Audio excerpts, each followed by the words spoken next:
We agree on a lot more than I would have thought. I think I want him to do a great job, and we'll help him do a great job. He may have different views, but no, I feel very comfortable. I would feel very, very comfortable being in New York, and I think much more so after the meeting.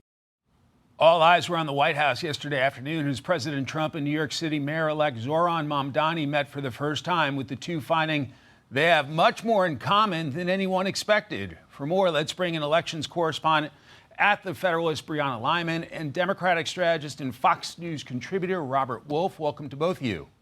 Thank you. Thanks, Mike. So, Robert, you were a key figure in this meeting. You prepped Zohran Mamdani going into the Oval Office meeting. I want to drill down on that with you. What did you tell him going into the meeting? Well, let me start, Mike, by saying I did not think that my bingo card would have Trump Mamdani bromance on it. So although I knew it was going to be a good meeting, I didn't think it would be, as good as we all just watched. I thought for three reasons. One, President Trump likes winners, and they both beat the establishment. And Mamdani was at 1%, which the president was very clear on telling everyone. And I think, if you look at who he likes in sports, who he likes in politics, he likes those who win. Number two, Trump is a New Yorker. The president's a New Yorker, first and foremost. And I really believe that he thinks as New York goes, the economy goes, and he wants a thriving New York City. So Zohran Mamdani can be a plus to him if they can figure out how to work together. And then third, they both have a bit of a populist slant. President Trump is an America first. Zohran Mamdani is a New York first. And their focus is all on affordability. So if you look at that as kind of what we spoke about in our prep, there was some sort of confidence that it would go well. And I'm glad it did. Did you warn the mayor-elect to avoid certain things, feeling like they could be triggers and set the president off? Well, there's no question that I think on things like immigration and Israel, they probably view it from a different perspective. But I think the president is clear that he wants New York to thrive. I believe that having, National Guard or ICE come into New York City would not help New York City. And I think that Zohran working with the president to make sure that they're focused on criminals. And then the other thing I think that the president liked was Zohran's first thing he did as mayor-elect was rehire Jessica Tisch to be the police chief. And I think all of New York's very happy about that. Brianna, what are your takeaways from witnessing that must-see TV in the Oval Office late yesterday afternoon? Yeah, I don't think I was too surprised to see that it went over pretty well. These are both extremely charming and charismatic individuals. It's actually part of the reason each of them won. For President Trump, he has always made clear that he is willing to sit down with anyone who is willing to talk and try to better life for the American people.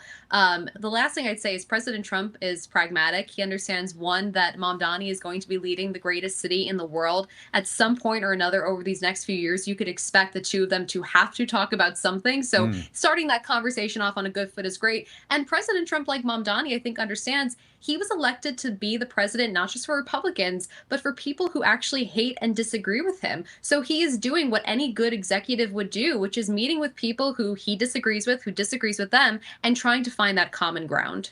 Marjorie Taylor Greene's leaving Congress just after the new year. What's the impact, Robert? Well, I actually, as a Democrat, it's probably the first time since she's been in Congress that the last few weeks I was applauding Marjorie Taylor Greene. Certainly, I like the idea that she was working with the women on the Epstein files to get their fair due. But away from that, she was challenging the GOP. And so I kind of liked having her on. But it does not surprise me that, the GOP is a Trump party. If you're on the other side of that, the chances of you being successful is incredibly slim. Brianna, what's the impact on Speaker Johnson passing the agenda?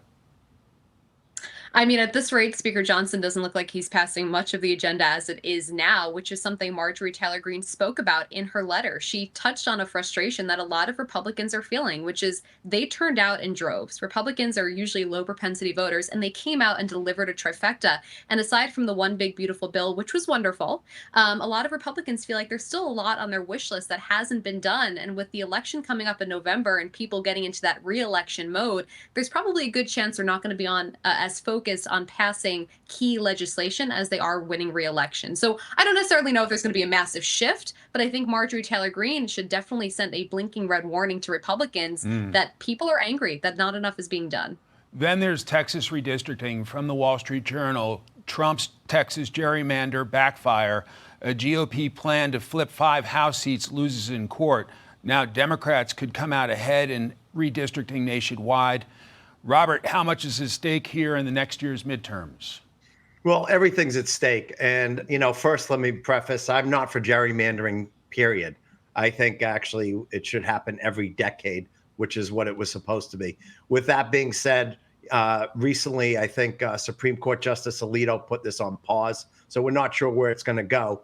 But if this does not happen for Texas, you'd certainly feel like the edge is with the Democrats in the Congress. In the House specifically. I actually think they're going to win the House either way. I actually thought President Trump and Mamdani meeting yesterday kind of helped that. Brianna, while we have you, I want to play a clip from the late, great Charlie Kirk on the impact of socialism on young people, and I'll get you to react. How do we get more young people under the age of 35 to have equity in the system? Yes. Not the Democrat version of equity where they want to have redistribution, but actually, are they paying a mortgage? Do they own stuff? Or are they permanent renters? A permanent renting class in this country is the prerequisite, is the leading ingredient for radical politics that nobody wants to see. We need to reinvigorate the ownership economy. And then all of a sudden, when you own stuff, you're less likely to burn down a Wendy's and vote for candidates like Zohran Mamdani. What's your reaction to that, Brianna?